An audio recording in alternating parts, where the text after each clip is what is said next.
This show contains movie spoilers and swearing.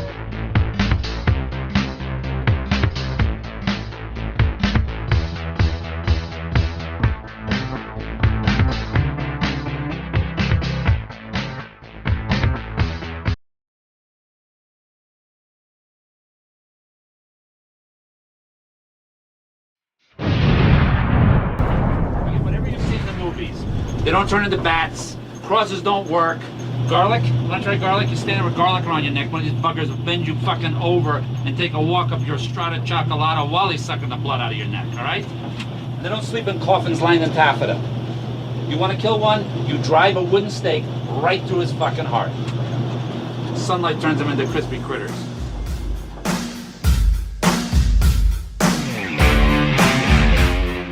Hello and welcome back to another episode of Bitesize Cinema. I'm your host RJ McCready, and for this episode I'm going to be taking you guys back to a year in 1998 to look at John Carpenter's Vampires.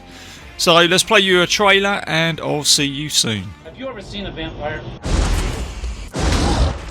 Forget whatever you've seen in the movies. It's not like they're seducing everybody in sight with cheesy Eurotrash accents, alright? They don't turn into bats. Crosses don't work. You want to kill one, you drive a wooden stake right through his heart. We think we got a nest inside this place. And chances are we'll find the master in here somewhere. I know your parents were bitten by vampires and you were raised by the church to be its master slayer. No one knows vampires better than he does. Open wide, baby. But he met his match when he met the master who started it all, Jack Crow. He was a priest. It's the first known case of vampirism. The first and most powerful. You are the only one who faced Alec and survived. A master vampire has a telepathic link with his victims. You're gonna help us find them. It's a cross. For 600 years, Valak has wanted to live in the daylight. A master vampire able to walk in the sun, unstoppable. Biggest nest of blood drinking mothers the world has ever known. Time to kill some vampires.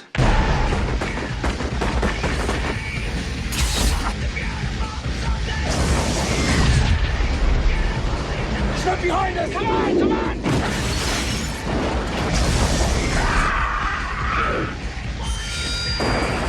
You can't kill me. James Woods. From the master of terror comes a new breed of evil. John Carpenter's Vampires. You never told me they could do that. I didn't know they could do that.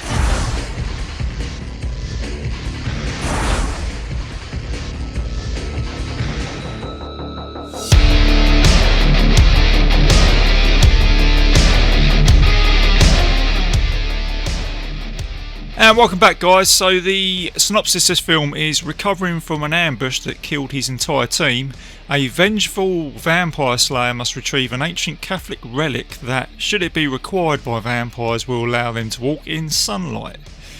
It was a movie that's rated 18. It's got a 6.1 on IMDb. It's directed by John Carpenter, and as many of you should know by now that John Carpenter is one of my favourite film directors. I'll get into that in a little bit. Let's quickly shout out the cast here. You've got James Woods, who is the protagonist in this film, who plays Jack Crow, the vampire hunter. Daniel Baldwin has his sidekick Montoya, Cheryl Lee, Thomas Ian Griffin as Velik, and some of you may know him as Terry Silver from the Karate Kid Part 3. And you've also got a veteran actor in this, which is Maximilian Schell, who plays Father Adam, and I remember him more from the Disney movie The Black Hole. He plays a bad guy in that as well. So that's the cast. It's actually based on a novel by John Stakely. It was produced, or the investment in this movie was from Storm King Productions and Largo Entertainment with a budget for $20 million. So it is basically it's an independent horror movie directed by John Carpenter. And let's go back to John Carpenter to share some undying love that I have for that man as a director. Some of you may well know. His career took off as an independent film director. I personally think that's where he works his best. Started off with Dark Star, then he had a massive hit with Halloween, made a whole ton of money. Went on to go and make The Fog and Assault on Precinct 13, Escape from New York, The Thing. So he had a good run of really good films. Kind of just tailed off a little bit in the 80s, but even though he had a run of movies that weren't very successful today, they're like cult movies, like They Live.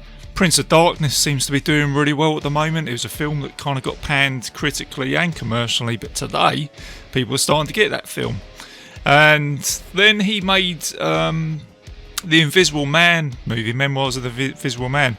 I think he just took that for the money, because he didn't really stamp his name on that. But you know, it's still a good film. And then kind of got into the 90s. I think one of his best films in the 90s was actually In the Mouth of Madness. Then he did Ghost of Mars that was after this film, and God, it's probably my least favourite John Carpenter movie. But this film, Vampires, it gets mixed reviews. That's why I thought I'd talk about it today as a what I'm supposed to be doing for the show as a bite-size episode. Before I do like my mini review on this. But it's one of those films I feel like I need to talk about, because I think if we didn't have vampires and it was just sat on the shelf in John Carpenter's office, I think a lot of us would be saying, "Oh my god, that sounds like a great film." And it's, when you look at it, you think it's like a western, it's like The Wild Bunch. When you talk about the synopsis, you've got a group of vampire hunters that are employed by the Vatican to go and kill the vampires. It all sounds really good on paper, and I think I don't know, I've got a few issues with this film. I think the first 20 minutes is just like awesome, especially where you're introduced to Jack Crow and Montoya, and they're hunting down the vampires, and he says, he's got the binoculars, and he says, looks like another New Mexican shithole. When you got the introduction of Jack Crow, he's a no-nonsense character. And Jack Crow himself, I like, because he is an archetypical John Carpenter hero. Up to his head in shit, like most of these protagonists in these films.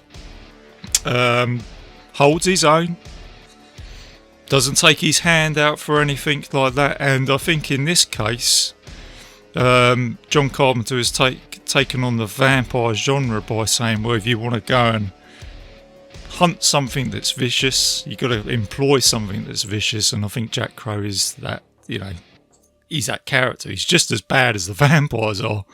And I've heard a few people comment on this film saying the only bad thing about vampires is that that Jack Crow won. There's a little bit of on the fence response here between whether people actually like this character or not. But I like Jack Crow in this. I kind of get his character, and there's a little bit of debate about James Woods himself offset as well, but I'll put that one aside. But yeah, no, I like his character, I like his team. Like I say, I think the first 20 minutes of this film is good. I like it when he just opens up the back of the truck and all the vampire hunters come out with all their tools, and then they go to this dilapidated house, which looks kind of cool. And then the other thing you've got here is the soundtrack in this movie, which I think is just killer. It's great. It's like a metal soundtrack. I think John Carpenter's son had something to do with that, Cody Carpenter, with the music. And they hired a a metal band called the Texas Toad Lickers to do the music, which was helmed by John Carpenter. It goes really well. You know, I love that scene when Jack Crow's got his crossbow and he tells the team, you know, this was the other thing as well. It's like there is something different in this film which I haven't seen before, is where Jack is saying, today, gentlemen, we are running strictly by the book. So he has a code of conduct, which I think is cool. And he's a leader. There's a bit where they get up to the door. They've got some cool, really cool tools here, haven't they? You know, there's one of his men goes up to the door and he just squeezes this trigger and he just blows the door off. But then Jack says, you know, this is where he's got his actor leadership. He goes, right, this is my turn. He's got his leather gloves on. And he leads totally by example. He won't ask someone to do something unless he's happy to do it himself, and he does it in this occasion. Reaching your hand into the door for the vampires is risky, but he does it, so that just shows the credit of him being a badass. So yeah, this is good. You know, they're looking. It kind of reminds me a little bit of Aliens. You know, where they're just sort of checking all the corners. You get that. I'll call it like that sort of cheap horror scene where something jumps out of the cupboard and it's like a dead body. It's a bit of a cheap jump scare, but it's effective. And then you're introduced to the vampires straight away, and Montoya has got the car outside where he winches them out into sunlight. So all the methods of killing the vampire in this movie, so they, you know, sunlight does work, stake through the heart, and that's something that Jack mentions later on to the Father Adam Padre, which is quite a funny scene. He says, forget everything you know about vampires, you know. You put garlic round your head, they will bend you fucking over and kill you. he says, the only way you're going to kill them is stick a stake right through their fucking heart.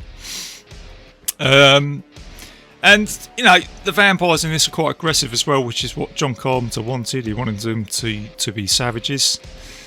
So, yeah, first 20 minutes of this film, everything is working really well. They take on this nest. You've also got a father outside that's blessing it all as well. And you find out at this stage of the movie that they are hired by the Vatican. So they are basically paid vampire hunters. Also, Jack's got a sense of humour as well. There's some funny lines he has in there where one of the vampires burns up and then it just blows up and he comes out and goes, I've never seen that before. I didn't realise they could do that. So, yeah, there's some humour in this as well, which I like. But then Jack comes away and he's a little bit unsure because he's thinking there's something not right about this today. I thought the head vampire was going to be in there, and he is actually a professional. He's thinking if we come away and we let our guard down, we could be in trouble. But you move on to the next part of the movie, and this is kind of where the film just dips a little bit for me, really, because it just feels a little bit sleazy. They spend some time with some prostitutes. The team gets wiped out by Valak, who is the head vampire who they didn't manage to kill. So you get a scene now where his entire team gets wiped out, and all that remains is Jack Crow that comes out with like a huge explosion in the background, and Montoya survives as well. So now you've only got like two remaining characters here, which is kind of typical of a John Carpenter movie, I think, because this is where JC has kind of turned the screws on our characters, and you kind of see that in other movies that he's produced, you know, where, you know, the shit hits the fan, and you kind of get to that final third of the movie where you think, oh, are heroes in this movie going to make it or not? And you do see that in, you know, films like The Fog, and especially The Thing, even Escape from New York. So yeah, no, it's a good formula. All the formulas are there. Like I say, it's a funny film. I can't sometimes put my finger on it with vampires, but it's just sometimes means you can't explain. I should be able to just sort of bring something to the table to explain why, but I can't in this case. But it's, you know, you know, the good things are it does actually move at a pace. You know, it is predominantly a road movie, I suppose you could say. And I think it probably goes back to where at the beginning I saw his gang of vampire hunters, and I probably would have liked to have seen a film with all those in it. But I suppose, you know, going back to the formula of like JC, it's all about, let's strip our main character of all his resources and let him deal with this shit on his own, which is predominantly what this film is all about. So yeah, let's move on with the story. So there's something else I haven't seen here, which is kind of cool, is where the prostitute Katrina, she gets bitten by Valak, but she doesn't get completely turned, and they basically use her to try and find Valak, which again is something different in this movie. And then James Woods goes to see the Vatican, which is the Maximilian Schell character, and you soon find out that he is up to no good. He's basically double crossing the team. He has a lot to do with the reason why they were double crossed, because he's basically saying, I'm getting older and I'm beginning to feel like I'm getting closer to death. And he's thinking, actually, it might be a good idea that I become a vampire myself, and maybe I'm on the wrong side. So you've got the double cross there as well. One of the characters I do like in this is actually Father Adam, Padre. You do focus on his story because he is new to the Jack Crow team, and he finds out very very early on that Jack Crow is a bit of a nasty character, really, and he's a bit of a tough guy to try and work with. But then the development between these characters grows throughout this movie, and it becomes Father Adam becoming a badass by the end of the movie. So then moving on, you've got the Valak. He resurrects fellow vampires. He slaughters a monastery. He comes across the relic, which is the I think it's got like the Black Cross, which will enable them to walk on Earth during the sunlight, which is going to be a problem for the human race. So you kind of got like a bit of an end of the world scenario here.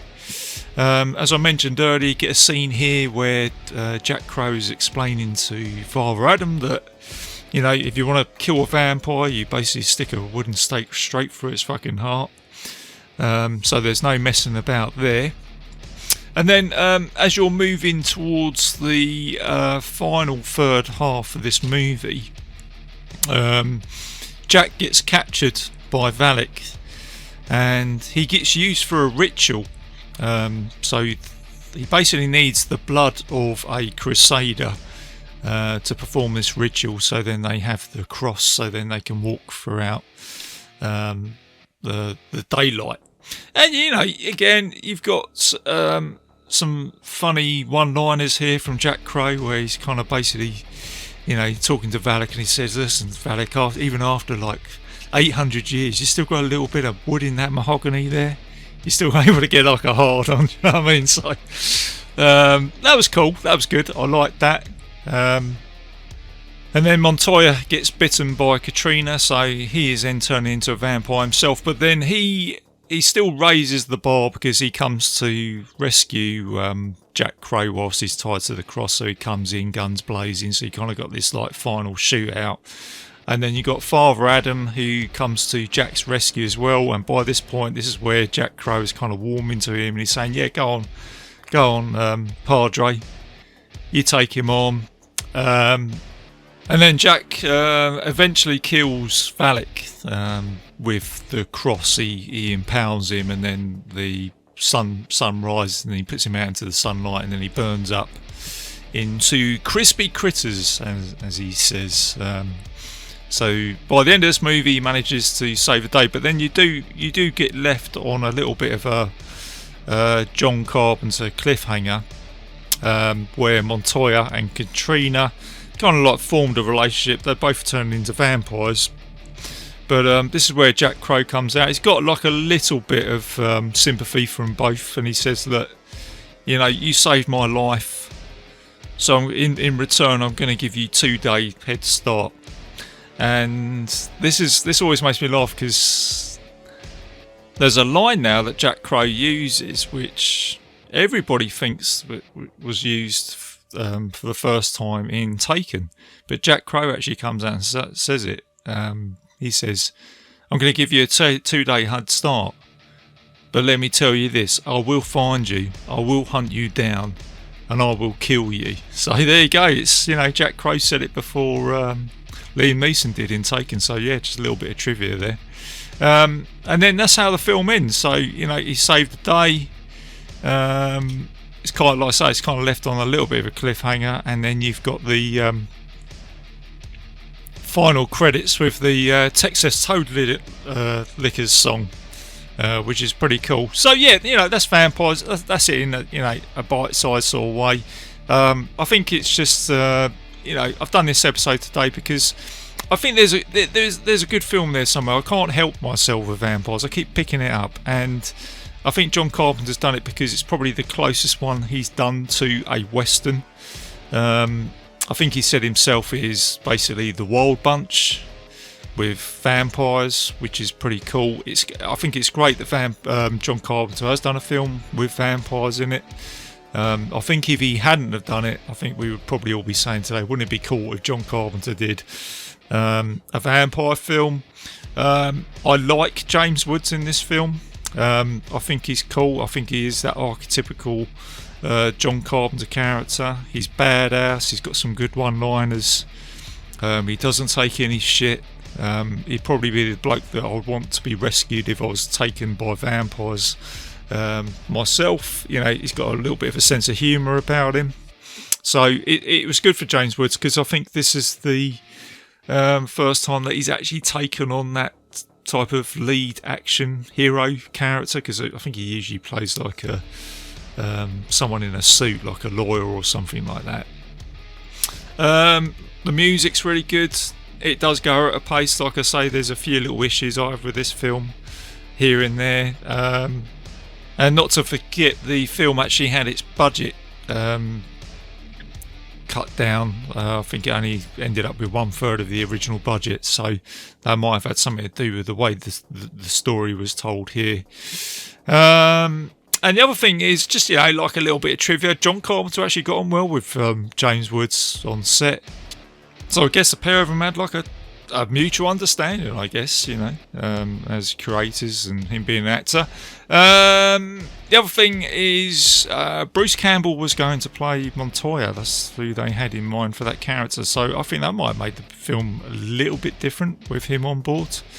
I think he probably would have stolen the show.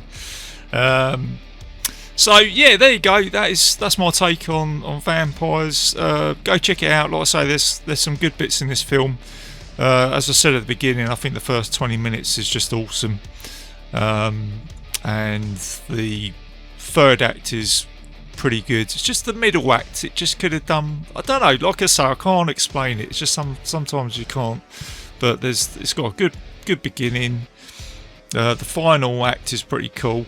Like I say, where Padre steps up, the music's really good in it. So there's some good. There's more good than bad with this film.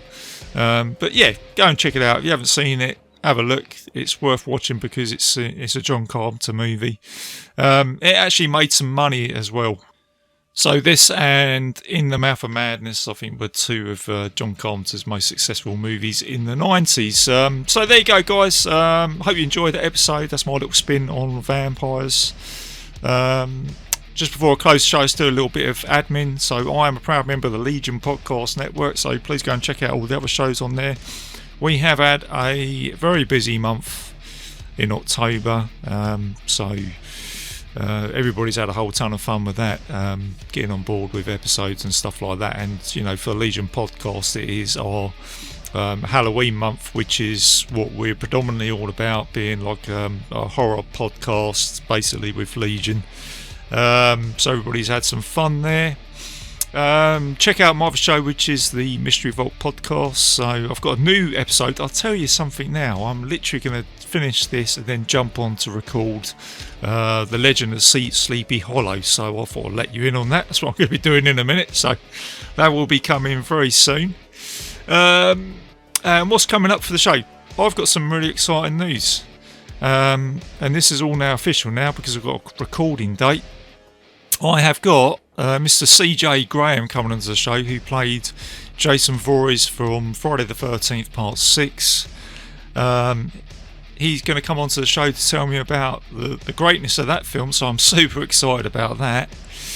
I've also got a special effects makeup artist coming onto the show as well, which I'll be recording next week, which is Alan A. Payne. And boy, has he done some movies. He's done 200 plus movies. He's been involved with Marvel. He works with Samuel Jackson, Mark Wahlberg. He did some classics in the 80s, such as Return of the Living Dead, Friday the 13th.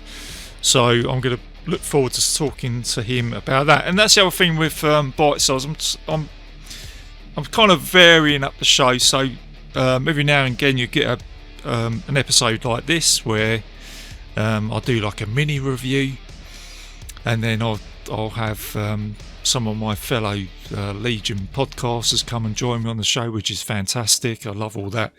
I think Dan Bone will be coming back to the show as well after him being away looking after his twins, and he's doing a fantastic job of that as well. And like I say, I'm sort of pushing the show into trying to get some actors, directors, and some, like I say, makeup artists, stuntmen, so all the guys that work behind the line. So yeah, I'm just trying to sort of push the boat out a little bit. So there's some exciting stuff coming up for you guys, all you listeners out there. So where can you find the shows? On iTunes, Spotify, YouTube, the usual places, most listening platforms out there, if you put in Bitesize Cinema Podcast into Google. And that's it, guys. So there you go. As always, keep it bite-sized, keep it safe, and I'll see you soon.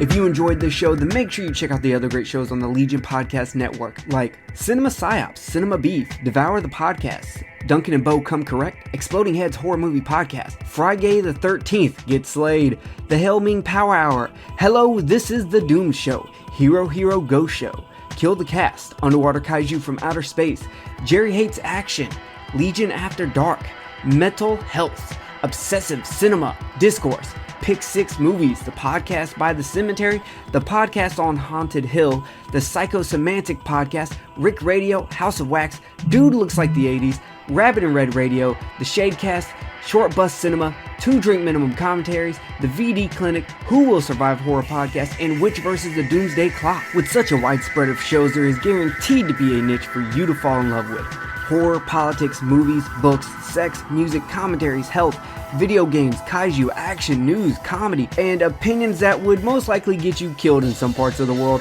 We are proud to bring you some of the best podcasting in the world. Check us out at www.legionpodcast.com, iTunes, Spotify, Stitcher, YouTube, and any other dark corner of the internet where podcasts can be found.